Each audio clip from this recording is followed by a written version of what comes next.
Alright, so this is just going to be a quick video showing how to replace the hard drive on this Lenovo ThinkPad T450S.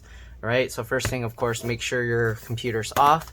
Next, we're going to remove the battery. Just slide these two latches to the side. It's a little tough because you have to hold these to the side while you're pulling this battery out. So sometimes it helps, you can pull this out and then you can slide this a little bit. You can go to the other side and then slide that. Alright, there we go. Alright, so the battery model, let's see if there's a model number here. There's a tape stuck over it, so maybe it's covered. So let's see. They have some small model numbers here. You can read those. There's like a lot. So the ASM part number and FRU part number. So it could be one of these two. You can check those two part numbers and see if that will find you the battery. If not, you can always search T450S battery. This might have a second battery inside, so let's go ahead and open it up and double check.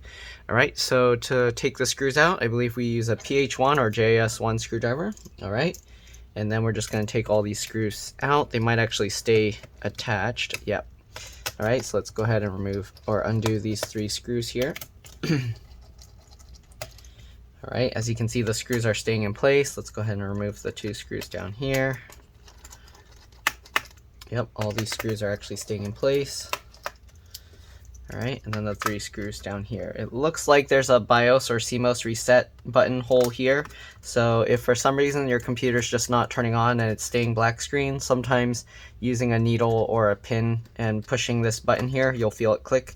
If you hold that for about 15 seconds or so, it'll reset, and sometimes that'll fix the problem. So it looks like the bottom screws here are coming out. So let's see if that's the same with all three. Looks like they're actually supposed to stay in, so maybe something's just wrong with this one. Maybe the washer fell off somewhere. Okay, or apparently this one came out too. So yeah, there's supposed to be a washer on these screws because there's no threads along this side. But anyways, if they fall out, make sure to keep the screws in order because they are different size, shape, and lengths. And if you mix them up, you can damage things. Alright, so once we remove all these screws, or undo all the screws, we're going to go along this gap here and we're going to pull this cover out. Okay, I'm going to use my fingernails. You can use pry tools if you want. So I'm just going to go ahead and try and pull this cover off. It doesn't want to come out. Let's see, it might help for me to open this, and then while it's standing up, now I can hopefully get my fingernails in there. Yep, there we go. And then what we're going to do, we're going to let this close down now that we got part of it up, and then we're just going to wiggle this and pull that up. There we go. Bottom cover's off. It's actually not too dirty in here, but I'll just blow this out just to be safe. Yep, there's not really any dust or anything in there, so we're good. Alright, so again, as far as the internals go, I think I've done another video where I do a complete disassembly. Here you can see there's another battery here. So again, they have the part number, ASM part number and FRU part number, so those are the part numbers if you want to find the exact replacement part. But again, if you search T450S battery, you should be able to find it. Whoa, why is this heatsink all like flopping up like that? Alright, anyways, so there's another battery in there. I'm only going to go over the basics here because the customer needs it back, and I'm just going to be updating it to Windows 10. It has Windows 7 on it right now. I cloned over this hard drive to an SSD already using a bootable software. That software costs a lot of money, so I usually don't recommend that method. There's another method I have where you can use some free software to do this, so if you need help with that, just let me know and I can send you a link. Alright, anyways, we're going to pull these two tabs to the side here, and the battery will pop up just like that, or the RAM will pop up just like that. So the RAM in here is 4GB PC3L 12800S. You can use any PC3L 12800S RAM, but yeah, as long as you make sure it's PC3L PC3L 12800S, you can use whatever size, 8GB, 4GB, whatever they have. All right. And it looks like there's only one slot for RAM. I don't know if there's another slot underneath the motherboard. Again, I'm not going to be taking this whole computer apart. I'm just going to be doing the basics. So, and there's the wireless card under here, I believe. Yeah, wireless card. BIOS CMOS battery. They got this connector here. I'm guessing that's for the power button. And then this connector is probably for the webcam. If you're going to be messing around with the other connectors, like the video cable that's under this and everything, make sure you also disconnect this battery. I just get my finger at these wings and then kind of wiggle and pull that out, and then you want to open the computer and press and hold the power button 10 to 15 seconds. All right, here's the little reset button I was mentioning that you can press through the bottom with a pin, but again, I'm not going to mess around with that. You got lots of connectors in here, so I'm not sure where this wire is going to. You got this cable for this USB board and connects the motherboard here. Again, the LCD LVDS connector is underneath this with 2 screws. Fan connector here. Looks like the fan is attached to the heatsink, so if you wanted to change the fan, you probably have to take the heatsink out. And that's probably about all I'm going to mention here. You got the speaker connector right there, and then this short cable, I'm not sure what else that's going to. I guess when we take the hard drive out, we might see. And yeah, all right, let's go ahead and remove the hard drive. There's 1 screw here holding that in place. Once you remove that screw, let me zoom in a bit actually. Okay, once you do that, you have to push this in because there's like a little clip somewhat, and then you can lift this up. And you want to be careful. All right, once you got that lift slightly up, then you can go ahead and wiggle and pull this back. You don't want to lift it too high, or you can break this, or you can break that.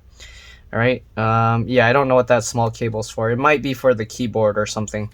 Anyways, all right, let's go ahead and remove this bracket. So this bracket doesn't use screws, you just pull it off just like this. Okay, and then we'll set this hard drive aside, and we're gonna get the replacement SSD, line it up the same way. Okay, and then we'll just put this bracket thing onto the SSD.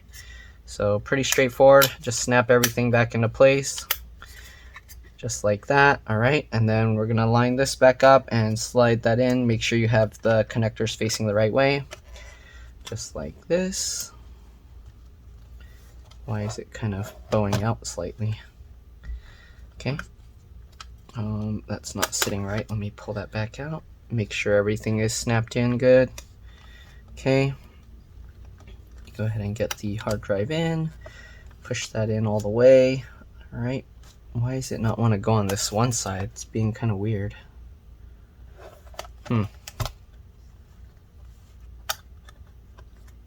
Okay, well, oh, there we go. All right, so now we got that. Let's get the screw, put this back in. Very simple to replace this hard drive. All right, I'm gonna zoom back out. Let's put the bottom cover back on. Just get it, line it up, push everything back into place. All right, very simple. Get all the screws and tighten them down. So yeah, that's pretty much all there is to this. If you needed to see how to remove other components, I believe I have other videos showing this. Just search T450S, it's been repaired or something. And I have other videos where I work on these computers. Hopefully at least one has a more complete disassembly, but I'm not 100% sure. All right, anyways, we're just putting back all these screws now. And that's pretty much it. If this video helped you, make sure to like, subscribe, and share my channel with others so that they can also learn how to fix or upgrade their computers. If this video helped you save a bunch of money, please consider contributing a little bit to the channel so that I can continue making these videos for a living. These are customer repairs. These are customer computers. I don't own these computers, so I don't really do benchmark testing or things like that. I kind of just repair them, whatever they need fixed. Okay, so yeah, if you're kind of curious more of benchmarks and things, I don't really do those on this channel. But yeah, all right, so let's go ahead and flip this over and turn it back on, make sure everything's working.